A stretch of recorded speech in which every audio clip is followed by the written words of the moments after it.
Have you ever heard of the saying, all the gear but no idea?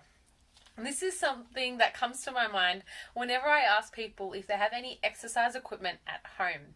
A very common response is, yes, I've got a few bands, but I'm just not sure how to use them or what to do with them. So I'm here to clear that up for you today and share with you a few tips and tricks on how to get the most out of your TheraBands that you might find lying around at home. So what I've got here is a tube TheraBand. They can be flat, they can be different thicknesses. Usually the thicker the band, the more stronger or greater resistance the band is. And usually darker the colour, the stronger the band. So yellow might be the lightest one you have, and then it might go to a red, green, and then blue is a very typical resistance rating. However, this does vary. This one's burgundy, and this is a bit stronger than what a normal green band would be. So, my first tip is you don't have to hold the TheraBand at the end. There is common misconception that you have to use the handles, if there are any, to do the exercise. However, if the exercise is feeling way too easy, you can actually hold the band so that's a little bit shorter, just like this. If that doesn't feel comfortable, you can also just hold the band with your fingers like that, and it works just the same. Okay? To make it longer, I like to hold it right at the end, loop it around my fingers like that, and that can make the band even longer than if you were to just hold the handles. Okay? Now, some of the problems that people face when they are using the band at like a shortened version, for example, with this exercise, I want to hold the band here, but when I come to repeat it, I can't really remember where to put my hands.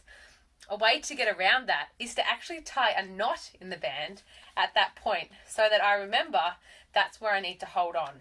And it also acts as a spot to keep your hands in the one position. So if I tie a knot, make sure it's really tight, that's it. And then I'll keep my hands where that knot is, and I know every time that's where my hand needs to go. The beauty of that is you can change the position of the knot as you get stronger and need to progress the exercise. My next tip is, if you don't have handles on the end of your tubing band, a really good way to do it is to actually make it yourself. I would suggest you go to YouTube and type in bowline knot.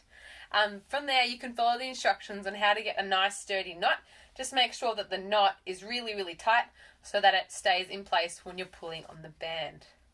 Now, the last tip I want to go through today is showing you ways that you can use the band without having anything to wrap it around. So ideally you'd wrap the band around a pole so you've got something to pull against.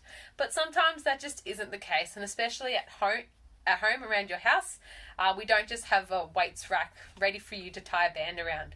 So what I like to do is actually use my body to keep the band in one spot. So when I'm kneeling in this position, I can actually put the band under my left knee, and I can do all sorts of movements and exercises from there. If the band perhaps is a bit long there, I can actually use my foot, either sitting in a chair or standing up and doing exercises like that. So that's just one of the ways that you can use the band at home without having to tie it around something. I hope this video has been helpful, and perhaps you've got a little bit more insight as to how you can use a TheraBand. Stay tuned for more videos and how I show you through some exercises. I'm going to do an upper body and lower body circuit using your TheraBand so that you can get strong and start to progress some of your exercises during this time when the gyms are not open. All the best, guys. I'll see you soon.